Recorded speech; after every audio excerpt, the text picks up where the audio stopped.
everybody. This is Representative Carolyn Partridge, and we are streaming live on YouTube. This is the House Agriculture and Forestry Committee. And as you all know, we've been focused on COVID-19 related agricultural items. And one of those things, what we're going to start off with, but I don't even know that we need to, is the farmers market issue. Mike O'Grady has written any number of letters that we have not had to send. And this is again, an example of that. And I don't know, Mike, if you wanted to comment, but shortly after we had the conversation, I think somebody at the agency is probably watching our meetings. They came out with additional guidance indicating that they were going to be expanding what could be sold at farmers markets, because the farmers markets had done so well at following the guidance. They were going to expand this to non-edible agricultural items. And Mike, I don't know if you wanted to say what some of those things might be. I don't think crafts are included, but things like hanging baskets might be, even if they didn't plant nasturtiums in the Mike, would you like to give us a report? Sure. So I don't think you were the only interested party who thought that the guidance was too limited. And I think the agency and the governor heard a lot about that. And so the agency has revised the farmers market guidance. Farmer markets are now authorized to sell non-edible agricultural products and non-agricultural products at markets, in addition to the previously authorized food and beverage items. So it's pretty much any product that was previously sold at farmers markets. It says, while all products may now be sold, markets must continue to comply with the governor's executive order, the related guidance, and all related safety measures. Large gatherings, music, entertainment, and other inducements to congregate are still not permitted, and all food and beverage available at a market is required to be prepared and packaged for takeaway and consumed off-site. So I think that is what you wanted. Yes. Yes. And so the agency probably heard your input and the input of others and got those changes made. Fantastic. So crafts are included in this. It says all products may now be sold. Super. That's fantastic. We really appreciate all of your hard work, Mike. And we especially appreciate your letter writing skills, and maybe your extrasensory perception ability to send our message without even having to send it. Well, the people I think are doing the great work on this, it's Abby and her folk at the agency. I mean, they really, yeah, they're dealing with the curveballs and the guidance from the governor and the Department of Health, and they're doing their best. And I think they really deserve the credit for getting this changed. Yeah, I agree. And we thank everybody at the Agency of Agriculture who had something to do with this. I have some hands up, John Bartholomew and then John O'Brien. John? I was just going to say, it is interesting that we just talk about writing letters and they seem to be knowing exactly what we're talking about without us ever getting the letter finalized. It's a little bit amusing, but also good that they seem to be paying attention to what we're doing. I did want to ask about nurseries and the annual flowers and stuff, but that is a sort of a separate topic. Maybe we should wait till we're finished with farmers markets. And that's Okay. we're done with that. Okay, John O'Brien. Well, we may want to wait too.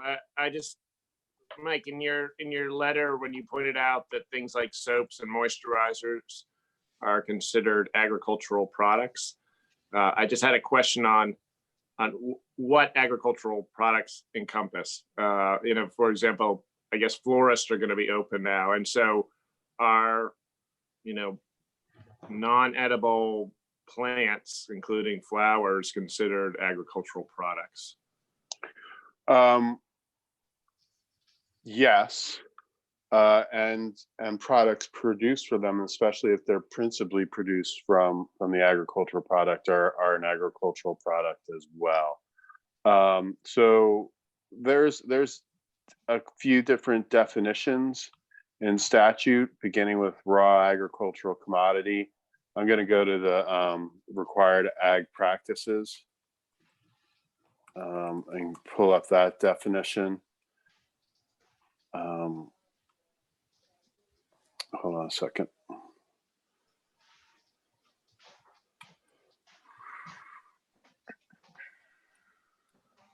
Well, an agricultural product means any raw agricultural commodity as defined in 6 VSA section 21. And so let me go back to 6 VSA 21.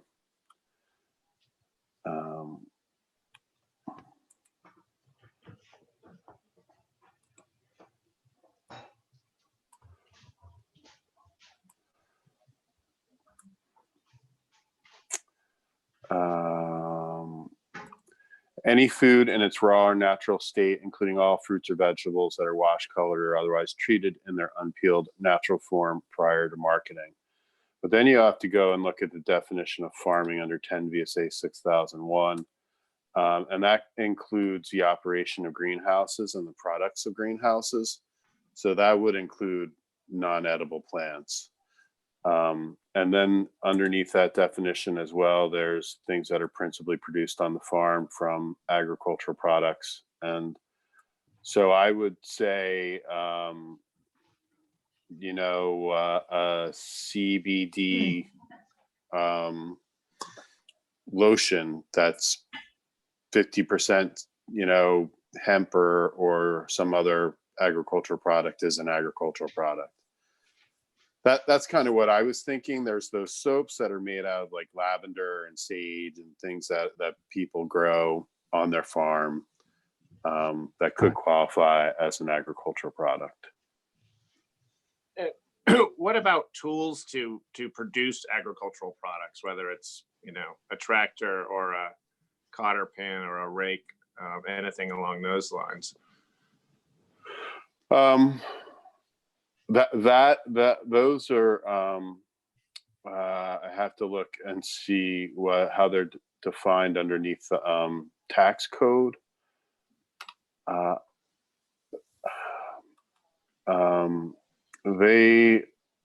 can't remember if they have a specific term or if they're just kind of listed as you just said, there's also the implements of husbandry. That's your farm trucks, your tractors, your other equipment. That's generally not regulated. And the fact that it's not regulated isn't in the transportation code. So I'm looking at the sales and use tax and the exemptions from it. Hold on a second. If you're really curious about this, John, we could let Mike look into it when we're not online and have us have a report back. Well, the under the sales and use tax, they list out everything that's treated as an agricultural product: ag, feed, seed, plants, baler, twine, silage bags, agricultural wrap. I think it was just a couple of years ago you got ag tractors and that added. So it's just kind of agricultural machinery and equipment for use and consumption, predominantly in the production for sale of tangible personal property on farms. So there's multiple different terms that are used. I don't know if that answered your question though. Well, just looping back around, is that all considered essential then? Farming is essential, and what is used in farming is essential. So that's, I would say that the implements of husbandry and all the inputs and machinery and equipment used for farming is essential, and the agricultural products that are produced are essential. Great, thank you. All right, and John Bartholomew, did you want to follow up with your question? And then we're going to move on to H656. I just wanted a little bit more information about where we are with the nurseries, greenhouses, ornamental annuals, and that kind of store business. And the reason I ask, I went to our place we get annuals yesterday with Julianne, and it's across the border in New Hampshire, and all those greenhouses were open. Essentially every day they were limiting the number of people who would go in, but they didn't have police at the door to make sure, but people were following that. There was good distancing within the greenhouses, and I think everyone I saw was wearing a mask. But that was New Hampshire. I just don't know where we are with those types of businesses here at this point.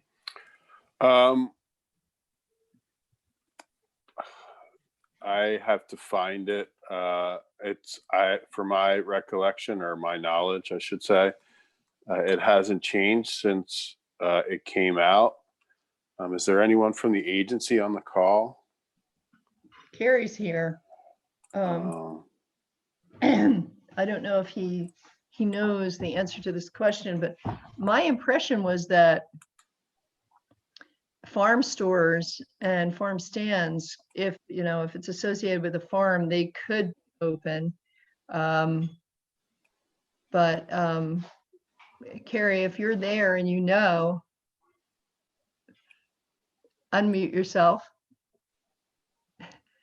Hi, so Carrie DeGear, Vermont Agency of Ag, and I do know that the big box stores have not yet opened their nurseries, but we are seeing some of the bedding plants being offered for sale at other stores that are open.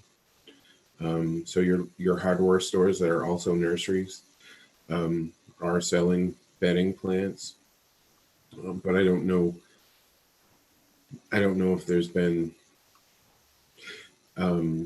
any official word on nurseries from ACCD or the governor's office.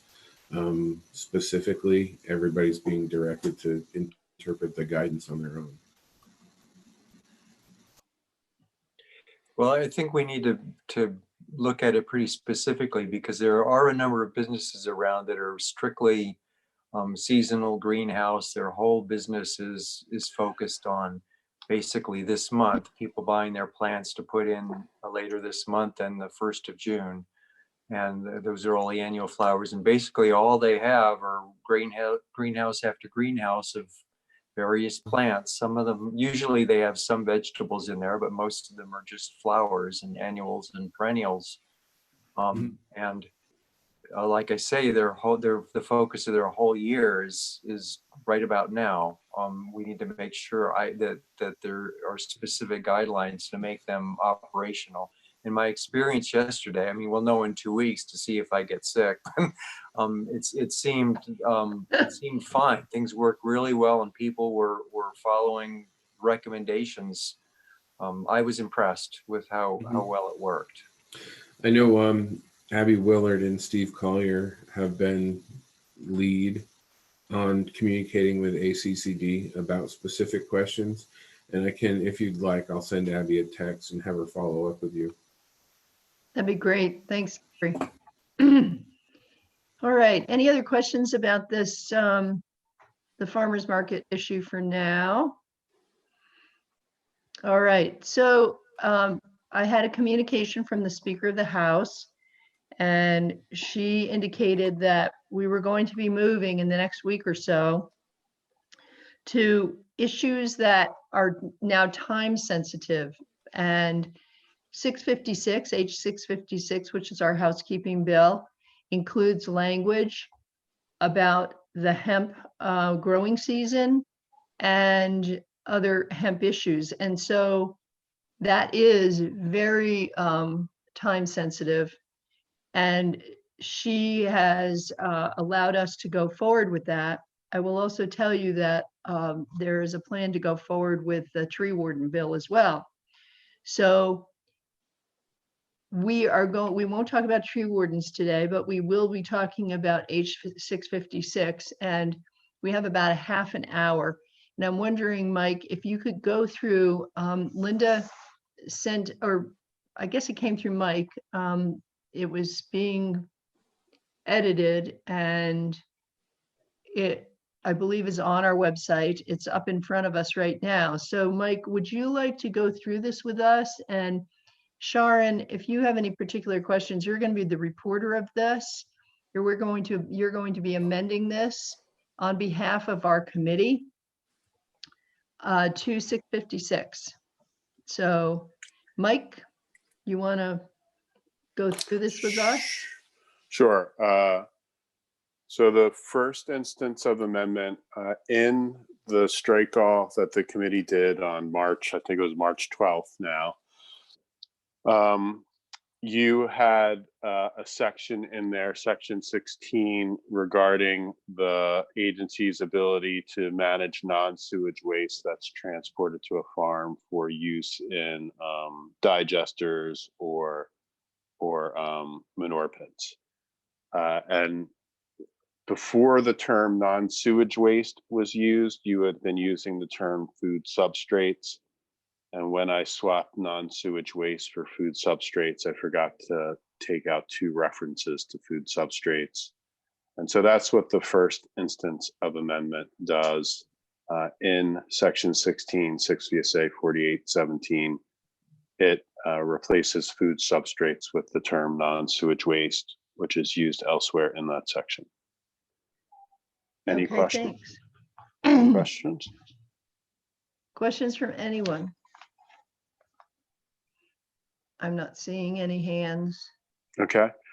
So moving down into section 25, as you know, the state has been operating a hemp program for some time now.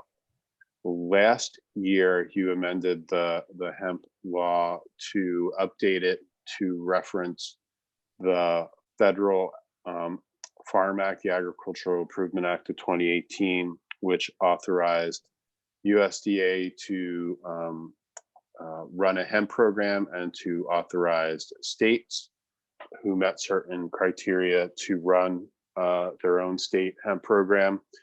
I think the committee is aware that the hemp industry and the Agency of Ag and other agencies of agriculture across the country have some real issues with the interim rule that was adopted underneath the 2018 Farm Bill. So in order to operate a state program underneath the interim rule, the USDA needs to approve the state program. Vermont's program hasn't been approved because the Agency of Agriculture and others are seeking to make changes to the USDA interim rule. Prior to the Farm Bill enactment in 2018, the state had been operating under a pilot program, which was authorized by the 2014 Farm Bill. And so under the interim rule in 2018, that interim rule says that states with a pilot program can continue to operate that pilot program until October 31st of 2020. But because our statute references the 2018 Farm Bill and compliance with that, the requirements of that, including the draft rule, the interim rule, we have to put into session law that in the 2020 growing season, the state will be operating under the 2014 pilot program and not the 2018 interim rule. All right, I'm going to stop there and see if everybody's on board, because that's a little confusing. Well, actually, that I think I finally totally get it, Mike. Thank you. Any So- questions for Mike? I don't see hands. So the section 25, your second instance of amendment strikes the effective date in your committee strike off from March 12th and adds in a new section 25. There's a finding section which basically explains what I just explained, that the Farm Bill of 2014 authorizes states to implement pilot programs for the cultivation and marketing of hemp. In 2018, the Farm Bill authorized USDA to approve state programs for the cultivation and marketing of hemp. Mike, I the- think Linda is looking for where we are on the document, and I think it's up at the top, Linda. It's part of the second instance of I amendment. go to page 2, right there. You're right there.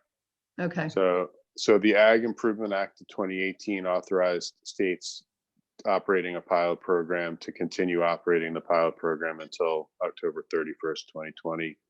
Vermont operates a pilot program, but last year in 2019, Acts and Resolves number 44, you amended the hemp chapter to provide that the state program shall operate under the Ag Improvement Act of 2018. Vermont, if you scroll down, Vermont state hemp program has not been fully federally approved under the 2018 Farm Bill. And to clarify the authority and requirements for the cultivation and growing of hemp in the 2020 growing season, the General Assembly should authorize hemp to be grown under the under the pilot program and not under the 2018 Farm Bill. And then you get the operative language, sub B, notwithstanding the hemp chapter that provides that Vermont shall operate the state hemp program under the 2018 Farm Bill. Secretary of Ag may, during the 2020 growing season, continue to operate the pilot program. And then going on to the next page, if the Secretary operates the Ag pilot program for hemp during the 2020 growing season, the program shall not be subject to the Federal Farm Bill of 2018 and shall not be subject to the requirements in the state hemp chapter that requires compliance with the Federal Farm Bill of 2018. Under the Ag pilot program, a grower or processor during the 2020 growing season shall comply with the federal requirements for cultivation and processing of hemp established by the 2014 Farm Bill until the 2020 crop is sold and is no longer in the possession of a grower or processor. And notwithstanding any provision in state law to the contrary, and notwithstanding the scheduled repeal of the authority for pilot programs on October 31st, 2020, a person shall not be in violation of the state hemp chapter if he or she grows or cultivates hemp during the 2020 hemp season or markets hemp grown during the 2020 hemp season in compliance with the Farm Bill of 2014. So basically, in sum, you're not going to follow the 2018 Farm Bill and the interim rule. You're going to follow the 2014 Farm Bill and the authority of the state to implement its pilot program until October 31st, 2020. People growing and selling hemp during that time frame are not going to be subject to penalty. okay, John O'Brien has his hand up. And I'm going to just tell you that I'm going to limit to a certain degree the number of questions because I want to get through the hemp seed program part of this amendment. And then we need to vote on this before we go on the floor of the House, which is in about 20 minutes. So, John? Mike and Harry, just quickly, what happens on November 1st, 2020? Especially given the COVID situation, is USDA going to come up with some new rules or okay us, or are we sort of operating from then on with the need to do further legislation next biennium? Well, Cary and other states have been, and the hemp growers have been lobbying for changes at the federal level. Cary, do you want to give an update on that? Thanks, Mike. There really isn't an update right now because of the COVID situation, but there are even Vermont companies who've partnered with other hemp companies that are looking to enjoin the rule. We are also talking with USDA, and there's certain parts of the rule that they're already understanding won't work. We're working with NASDA, the National State Departments of Agriculture, to sort of influence changes in the rule. So what NASDA has asked for is an extension, already another year extension to 2021 of the 2014 Farm Bill. None of that's happened yet, but that's the most likely thing that's going to happen. Without this particular piece of legislation right here, the folks in Vermont that are growing hemp that may not comply with the 2018 requirements wouldn't be able to sell it after October 31st. But these provisions in extending the 2014 Farm Bill will ensure that the farmers who have grown a crop under the 2014 pilot program will be able to sell that crop. So that's why this is important. The farmers would really like to be growing compliant genetics, but they're few and far between at the moment. Okay, great. So we're just going season by season.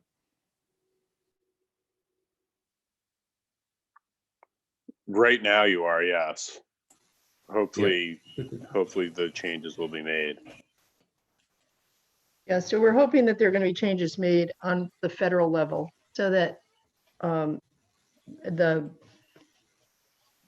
the provisions in the 2014 Farm Bill are brought forward into the future.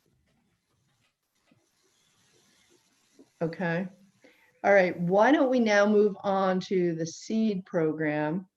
And we're at the end of this, or not necessarily the end, but we're going to have a vote on this to amend it to 656.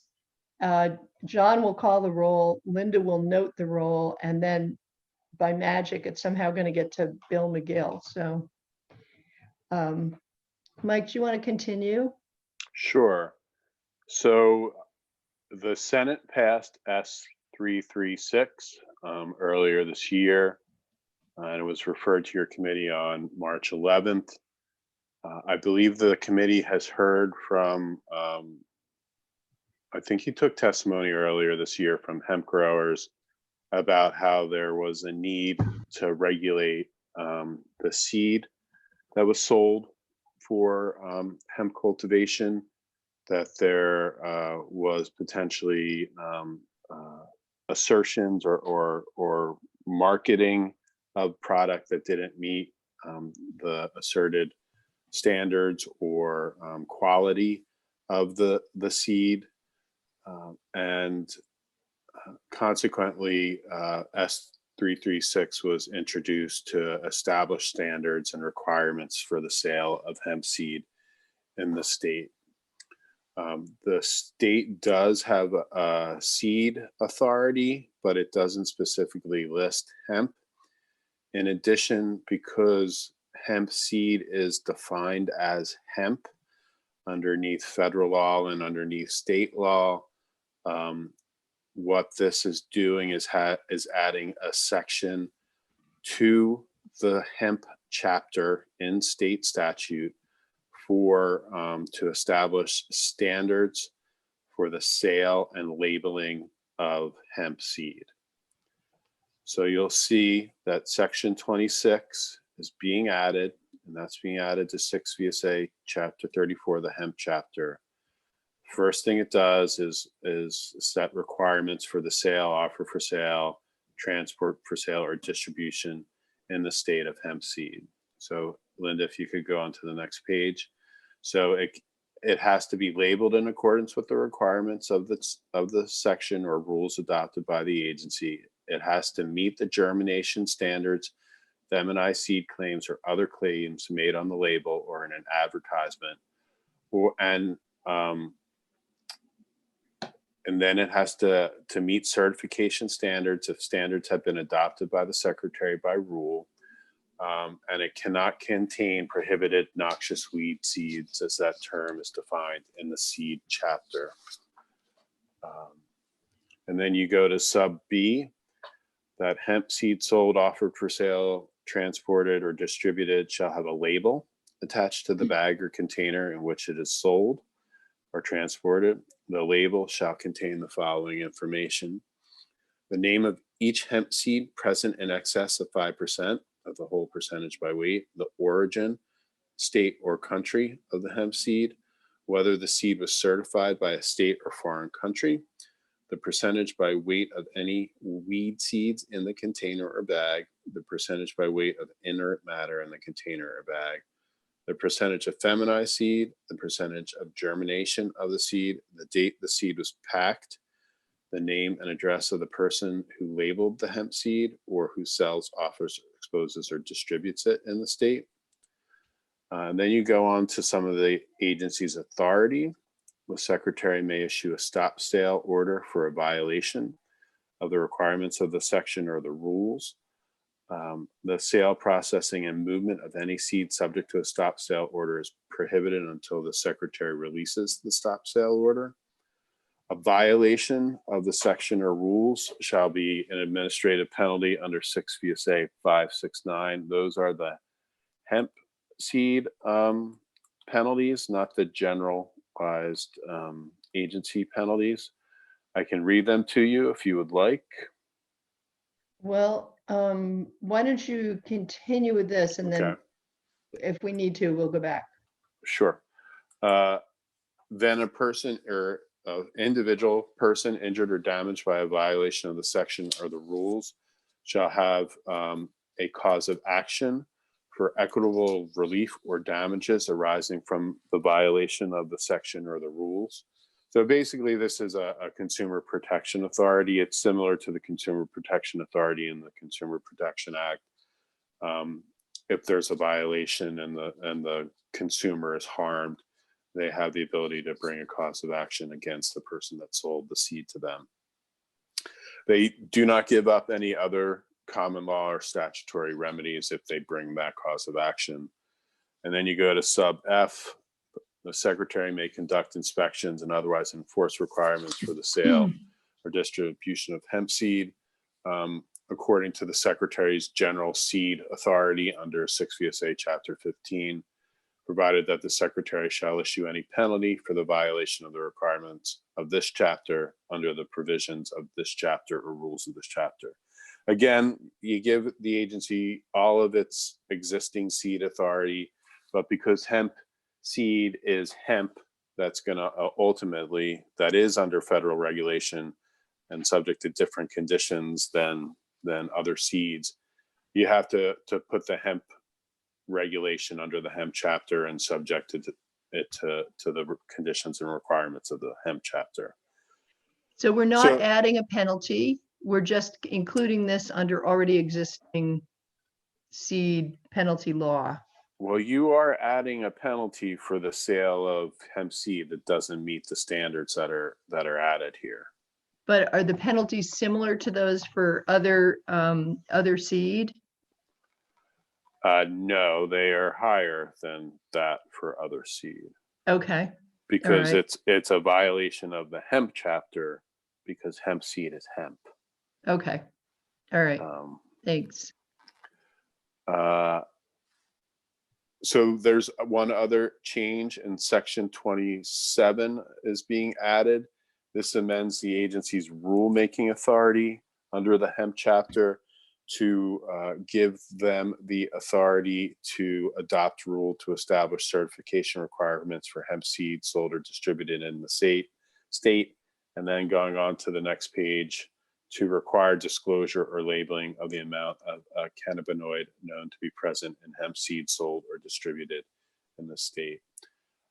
So that's discretionary rulemaking. It says the secretary may adopt those rules. So they're not mandated, but I do think the agency has an intent to adopt them at some point. And then the effective dates in section 28. everything, basically most of the 656 goes into effect on July 1, 2020, but the local food definition, the payment for ecosystem services, and the authorization to continue that group and the 2020 hemp growing season take effect on passage. And that's the amendment. Okay. Thanks, Mike. Questions for Mike about this?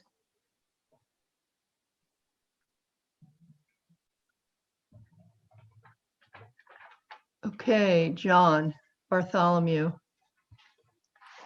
There was a bit about stop sales if that doesn't meet the requirements. I'm just curious how that would make how that helps anything, given that you wouldn't know until the end of the growing season after it's too late. What's the point then of stop sale? Well, the agency can issue a stop sale for any of the violations, for a violation of any of the requirements of this section. So if someone's selling hemp seed that's not properly labeled, they can issue that stop sale. And so someone is not subject to the potential fraudulent sale of hemp at that point. And in addition, if they learn that hemp seed being sold doesn't meet the certification standards, germination standards, feminized seeds claims, etc., then they can issue that stop sale order and prevent other people from being sold that seed. Okay, thank you. Any other questions for Mike about this? I don't see any. I don't see any questions. So are we ready to vote? John Bartholomew. I'm just wondering, in terms of House dynamics, are we going to be getting grief for reporting on a bill that almost all of it has nothing to do with coronavirus? It's just one section that we're adding has to do with hemp. I think that a lot of this is very timely for the Agency of Agriculture, Food and Markets, and the speaker felt that it was important to move forward with this. And we're at a point where a lot of the COVID, after I think today's session, which will be in about 20 minutes, I think a lot of the COVID-19 bills have been dealt with. I'm sure there'll be others that come along, but there was a sense that we could move on to some of these things that were time sensitive and important to the various agencies. I don't know that everything we've done will be taken up. Mike O'Grady, your hand's up. So I was on a call with the speaker yesterday, and she said after today, the body is going to start taking up more non-COVID-19 related bills. The first few that she wants to take up are those that have timing issues in it, whether or not a program needs to be adopted before July 1 or on passage, or a deadline needs to be extended. So this, I think, and she specifically mentioned this bill. She specifically mentioned that this is an example of one of those bills that she wants to move in the next couple of weeks. So I believe this is exactly what she intended. That's right. That's exactly right. You were way more articulate than I was trying to say the same thing. And I think I've said to you all that I was asked for the important bills coming out of our committee that we felt were very important, and this was actually top of the list. We also have tree wardens and we have the humane officer language, which I hold out hope that we're going to get through as well. She in particular mentioned tree wardens, so we need to be ready to go on that one. Vicki, your hand is up. What would you like to say? Good morning. I'm still really concerned in terms of time sensitive about the effective date for Mike for the waste issue with composting. And I asked this, I know last week, but it's really time sensitive and really important to my constituents who haul waste, that the composting part gets delayed. So, and while we figure out the poultry aspect, obviously, so any movement on this, Mike? I just really feel urgency. The Senate Natural Resources Committee is going to look at several solid waste issues on Tuesday, I believe Tuesday. And that is one of them. I don't know if there's been any movement since we discussed it last week. I think there's still the two points of view that there needs to be a delay, and others that are saying that no, we should just go forward now. It's been 8 years. There's obviously people that are very supportive on both sides, and there's arguments on both sides. It's going to come down to a policy call. Okay, and we heard a lot of testimony on both sides. I remember all the testimony. I was just hoping Bobby Starr had a rabbit he's pulling out of the hat, because he always does in the 9th inning. But keep us posted, okay, Mike? Sure. I don't know. Nothing new has occurred except that Senate Natural has scheduled that meeting on Tuesday. Okay, thank you. You're welcome. Great, thank you. Are we ready to vote? We have 3 minutes. Okay, Sharon's hand is up, thumb is up. Yep. John, would somebody like to make a motion that we amend 656 with draft number 2.1 dated 5/6/20? I make motion to amend it, whatever you said. Okay, H 656 with amendment draft number 2.1 dated 5/6/2020. All moved. right, thank you, Rodney. Okay, any further discussion? All right, Mr. Clerk, would you like to call the roll?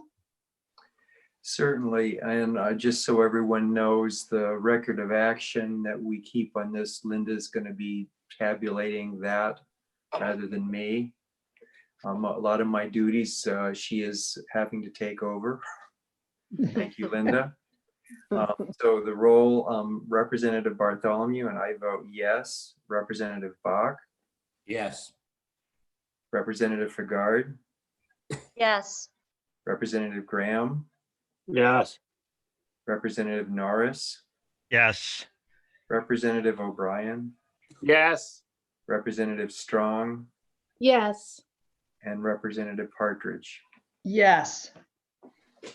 And Sharon's name is on this. She will be reporting 656 with the exception of feral swine, which is John O'Brien's section, and she will be reporting this amendment as well. So it's under her name, but I think it's clear that we all support it. All right, anything else that we need to, I wanted to tell you that next Friday we'll start at 8:30 and go until 9:45 when we'll be on the floor again. So that is a little bit of a change in our schedule. Mike O'Grady? Do you know if 656 is going to go on Wednesday or Friday? I'm thinking Wednesday. I'm not 100% sure. Okay. All right. Now, if there's anything Sharon needs, John O'Brien? Yes. Carolyn, when there's one section that Sharon will yield to, the feral pigs in this case, do I not include who we heard from on that section? Do I wait? Is that really then Sharon would pick that up at the end? I think Sharon would pick that up at the end. She'll read the list of I mean, that's how I would do it. She'll read the Right. list of folks who, and the effective dates. Okay, Okay. great.